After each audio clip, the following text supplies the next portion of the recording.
Уехать в отпуск, не беспокоясь о хозяйстве, теперь возможно. Начинающий предприниматель Максим Амосов представляет свой бизнес-проект – программируемый логистический контроллер SmartOm, который призван облегчить заботы каждого огородника и не только.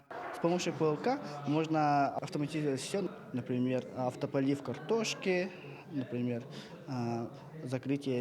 открытие дверей, врат, например, входных, да, еще вот, регулировка температуры печи, и также можно автоматизировать весь процесс, например, промышленного цеха, например, даже вот горнодобывающих компаний. Сегодня молодые предприниматели, в том числе школьники и студенты, имеют возможность презентовать свои наработки перед опытными предпринимателями и инвесторами не только Якутии, но и таких гигантов бизнеса, как Росатом.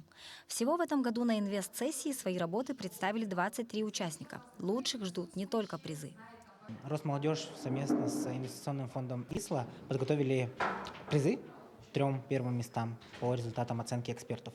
Вот, это денежные призы, а также они все получают доступ к инновационной среде, во-первых, нашей, якутской, технопарка, Фонда развития инноваций и всех остальных, а также доступ к инновационной среде ИСЛА. То есть они будут в их базе, и эксперты, если захотят какое-нибудь направление новое для себя открыть и инвестировать туда, то они могут выбрать из наших участников сегодняшних. Всероссийский проект «Инвестиционные сессии» проводится в 30 городах страны. Всего в нем участвуют 320 начинающих предпринимателей от 14 до 35 лет. Цель проекта – развивать молодежное предпринимательство и давать талантливым начинающим бизнесменам билет в систему предпринимательства страны.